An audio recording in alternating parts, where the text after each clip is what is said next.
This is the France 24 debate.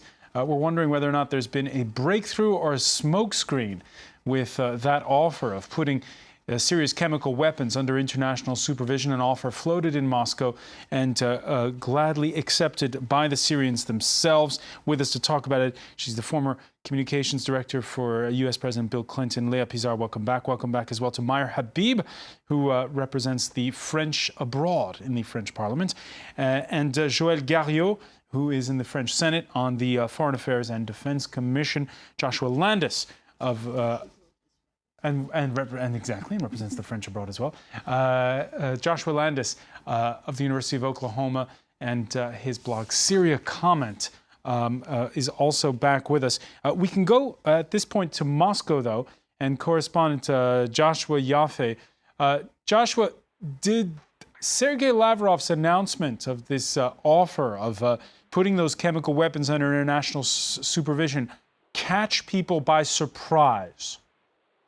Absolutely. Lavrov and his Syrian counterpart held a press conference this afternoon, or late this morning actually, where they reiterated many of their positions that we've heard several times before about the need to find a diplomatic or political resolution to the conflict without really offering specifics of how that might work or what the mechanism for that would be, warning against the dangers of a U.S.-led military strike, denying that the Syrian regime had anything to do with the chemical attack on August 21st, and so on. A lot of the familiar talking points that we've heard coming from both Moscow and Damascus.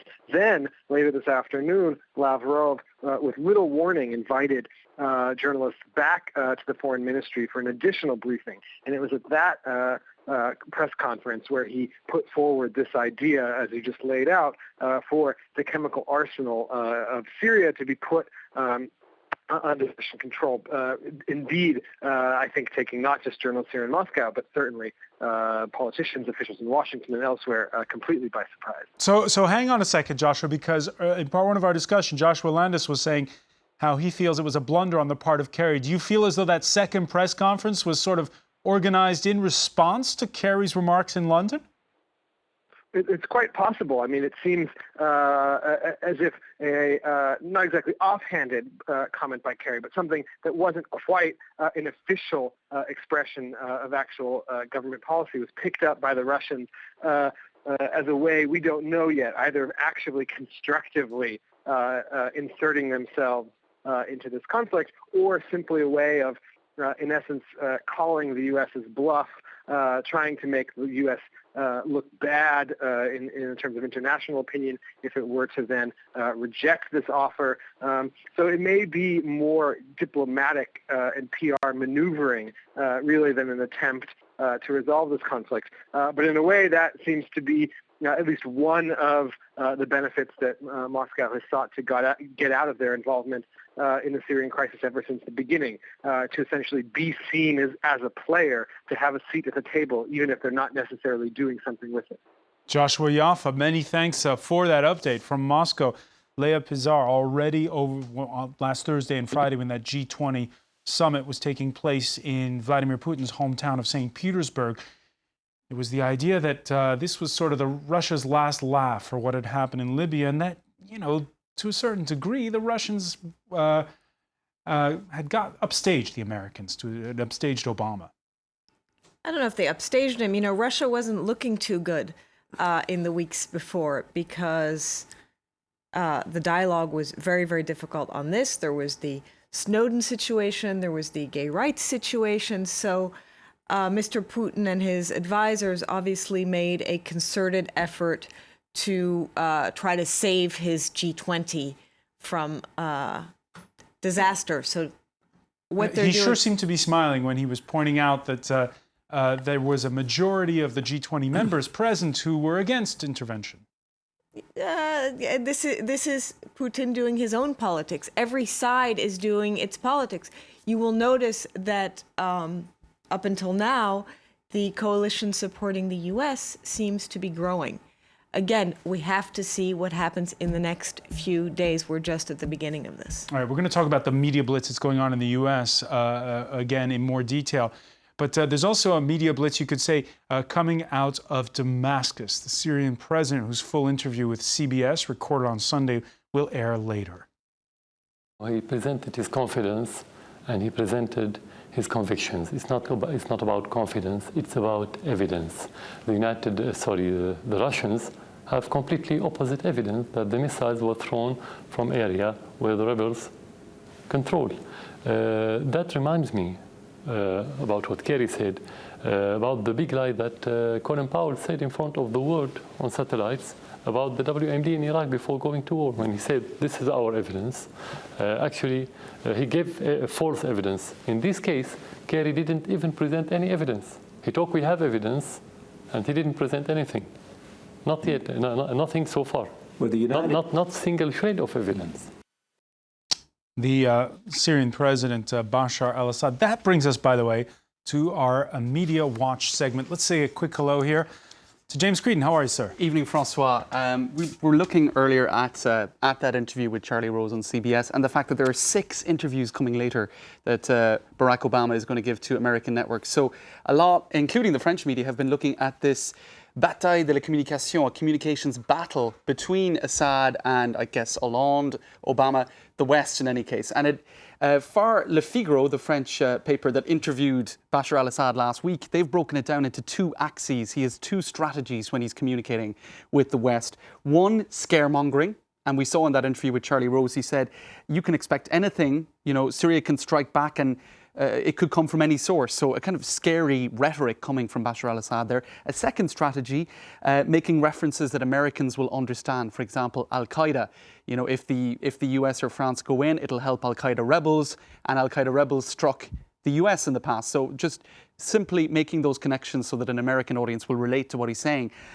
Thirdly, I suppose, is the consistency of that message, and that brings me to the point that he gave an interview to Le Figaro magazine, or Le Figaro newspaper, just last week, at a point when François Hollande was preparing the G20 summit. Now, today, he's speaking to US television, or to CBS rather, in the last 24 hours, as Obama is preparing to speak to Congress and make with those the 6 same interviews. message, but this time directed at the Americans. That's right. And the same message each time, show me the proof. There has not been one single solitary piece of evidence, he said last week to Le Figaro regarding chemical weapons. Again today, he said John Kerry is providing conviction, not his convictions, not evidence. So it's certainly a very consistent strategy. And as we were saying earlier, the fact that journalists are being allowed in, visas are being given to Western journalists, it's a very pro-Western media friendly strategy that Bashar al-Assad has adopted. All right, and the other interviews have given to the media have also been swaying in that direction, especially the point you were making about who would be there in case there was a power vacuum. That's right, indeed. And I suppose another element of his communication strategy too, which I think is interesting to look at, even though this might be more directed at a domestic audience, social media. He started that Instagram account last, I think it was in July, and even you can see there lots of, you know, pictures of his wife, Asma, very photogenic, etc., showing calm, basically. The New York Times, I think, was saying that if you look at his social media, you would never guess anything is happening in the country. It's projecting an image of calm. I think we have some pictures as well on the Assad YouTube account this was put up earlier in August, showing a rather strong and, I suppose, engaged Bashar al-Assad, certainly not looking in any way worried about, you know, the sounds coming out of Washington or Paris. Joshua Landis, have you been at all surprised by the media strategy employed by the Syrian president?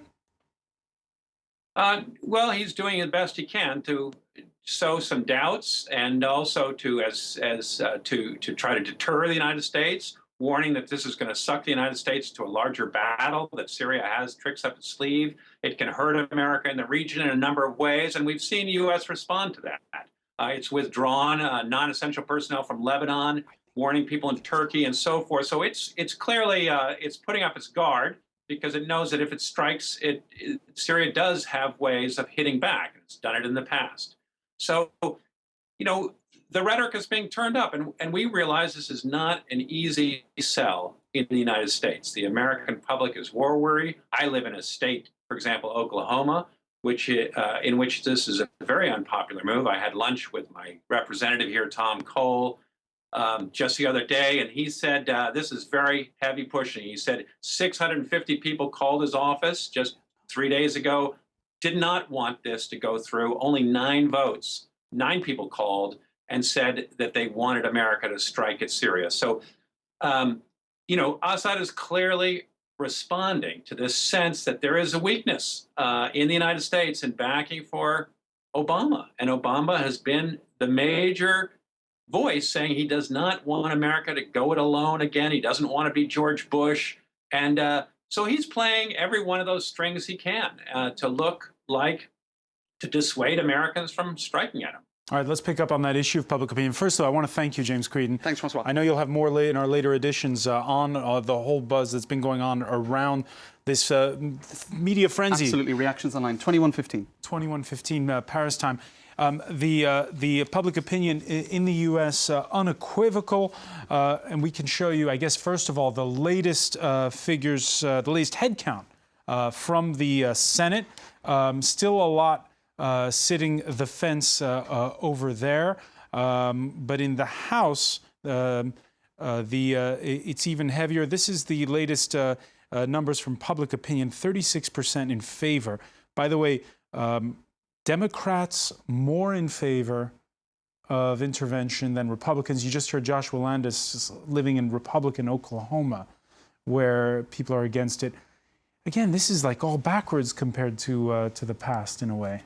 Well, you're trying to compare two things that aren't comparable because we have a real moral question here. We also have, let's face it, some Republicans who are doing some politicking and electioneering, and they'd probably like to take some good digs at President Obama.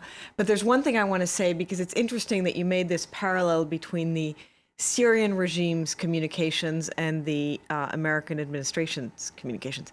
It is much easier to communicate in a dictatorship than in a democracy. And what we have in America, and we are all, as Americans, thankful for this, is a debate. This is how the founding fathers designed the system, so that you have what the French call a cohabitation. You have an opposition in Congress. We are going to have a debate. President Obama chose to take this thing to Congress to have a debate. There is going to be a discussion, and this is going to be discussed on the merits. From Mr. Assad's point of view, and I shouldn't even be putting them on the same plane, it is very easy to go on television and kind of look good and make vast, sweeping, unilateral comments. Let's not confuse these two things. They are very, very different. All right, the debate taking place there in the Senate, the latest head count, still a lot sitting the fence, 27 against 23-4. This is the survey done by the Washington Post. In the House, an even heavier lift to turn the tide. And there, with the House controlled by Republicans. But again, it crosses party lines with some Republicans, like the leadership, in favor of military intervention. But as you can see, they're feeling a little bit lonely right now. Still, though, a lot of people sitting the fence. In France, we're seeing it on this very set here at this very moment. You're both from the opposition, and yet you don't agree about the intervention. Let me start with you, Meyer.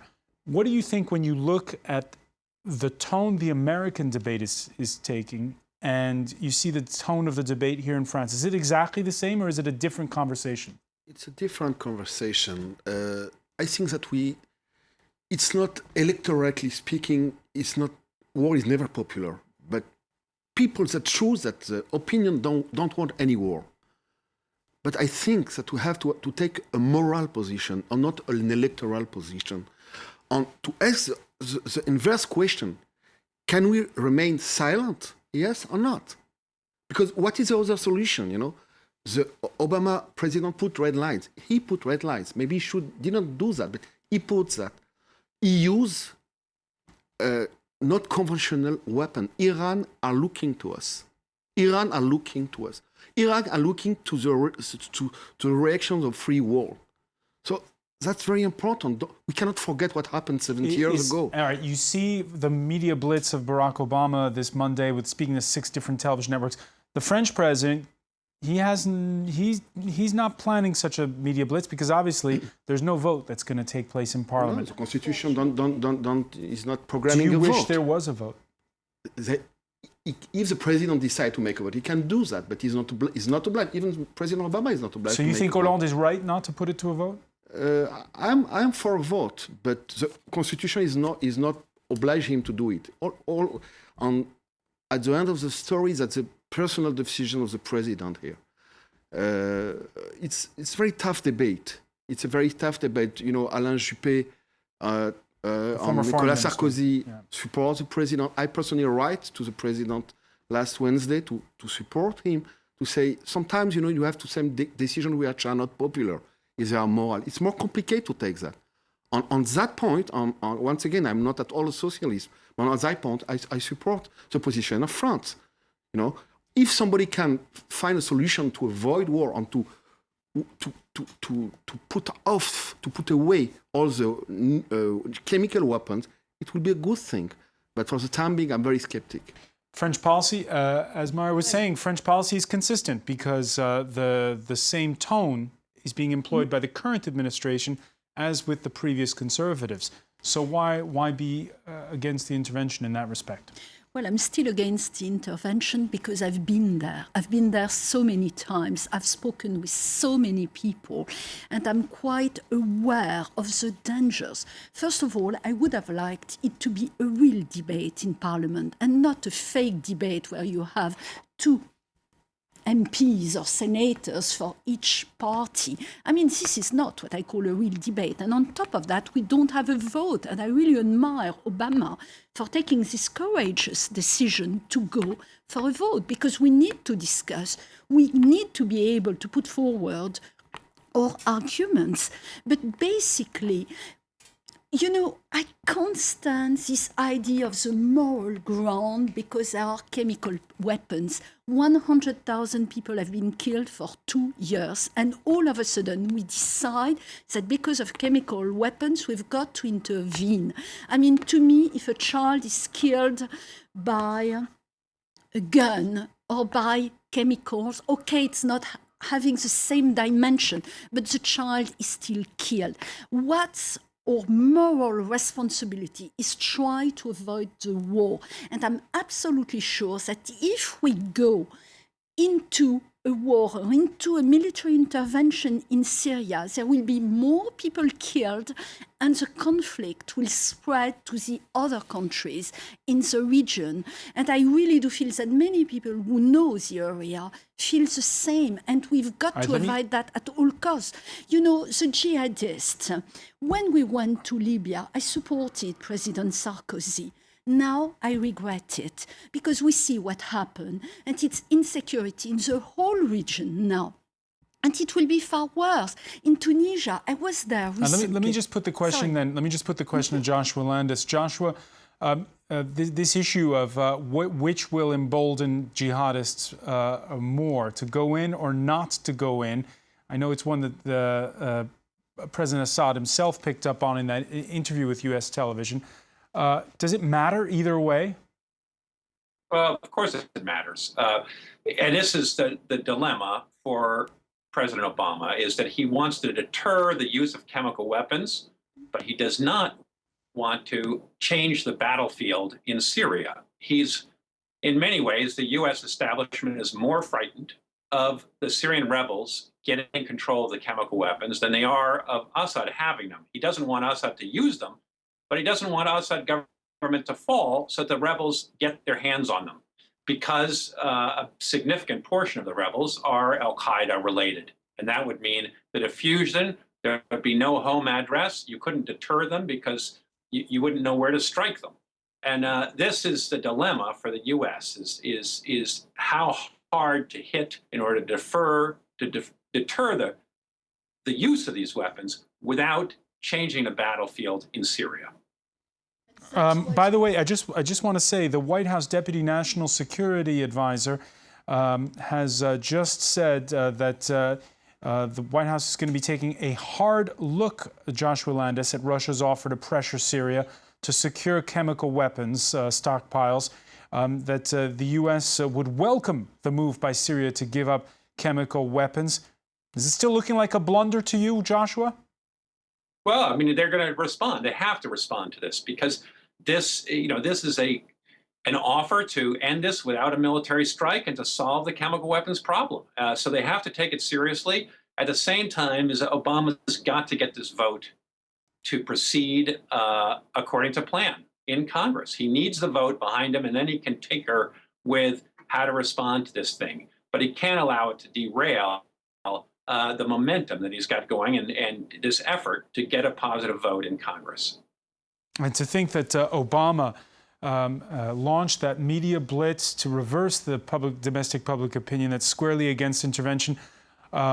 Obama also trying to bolster hesitant allies abroad, sending some of his advisors to do the Sunday morning chat shows. Others, well, they went the extra mile, or rather logged up the extra miles, going abroad. L'absence d'action entraîne un risque plus important que l'action elle-même. It would have been political suicide for John Kerry to be seen speaking French when he was running for president in 2004. The now Secretary of State doing his bit in that media offensive. Léa Pizarro, what are your thoughts on hearing Kerry speaking French? I knew I had spoken French with him, so I knew he could speak French. But of course, when he was running for president, the Republicans attacked him and said, he looks French. And at the time, that hurt him. We have now what we lacked during the Bush administration. Doing a good job which of it, I is should add. doing an excellent job of it, Yeah. which is a real American diplomacy. He is reaching out to allies. He's reaching out to France. And from a French perspective, there is a very good bilateral working relationship. So I say bravo. Joël Gayot? Well, I'm delighted that he speaks French at last. No, that's a very good move. If only more Americans could speak French, I would be even more delighted. But just to come back to that very difficult issue, I mean, you know, that's one more reason why we've got to accept this offer, this Russian offer, because it is far too important. I mean, I don't know So, okay, accept the Russian offer, but does that mean suspend the vote in Congress? You know, we shouldn't be slaves to deadlines. I mean, there is a very important instant. At the moment, there is a chance. We've got to grab that chance of maybe finding a solution. You know, the military intervention, this is the easy option, contrary to what many people think. You know, we've got all the weapons, we can destroy a lot of buildings, we can do a lot of damage. That's extremely easy. We can do it. But what's much more difficult is to achieve peace and a lasting peace. And for that, we need a diplomatic solution. And I think this offer is extremely important. And if I were Obama, I would say, yes, let's do it, but let's move forward and let's demand better and bigger moves from the Syrians and from Damascus. All right. And we have a tweet here from Lately John who says the next 48 hours will be crucial either way. State Department saying that the U.S. Secretary of State John Kerry has been speaking on the telephone with his Russian counterpart Sergei Lavrov. So does it sway you in any way? Should they still be going full speed ahead with that vote? You know, it's not a bad thing. You know, we say in France la carotte et le bâton. The carrot and the stick. And stick. To keep always an ouverture, an opening, but not to be naive, you know. Assad is playing with a free world. He should have some consequence on the fact that he killed his own people. If we can, first of all, to withdraw all the, once again, chemical weapons, it will be always a good thing. First step, but how much time can it take? Is it possible to do that? If it takes months or years, it is a joke. You know, it's quite complicated. So, but there should be consequences. Joshua Landis, a final word. Should there be immediate consequences for Bashar al-Assad for what he's done, and if so, what? Well, I think that the international community and the United States does have a real interest in trying to limit the proliferation of chemical weapons. And that is a worthy cause, and I think it can be done because Assad is very conscious of the balance of power in Syria, and he does not want to do anything that'll jeopardize his struggle with this rebels. And so the United States can accomplish something by pushing through this. And if he's willing to give up his chemical weapons, so much the better. But getting this vote will be key to the U.S. having leverage and Obama's ability to use that stick in this contest. And we'll see if that heavy lift, he can do it. I want to thank you, Joshua Landis. I want to thank Léa Pizarre, Meyer Habib, Joël Gariot-Mélam. Thank you for being with us here in the France 24 debate.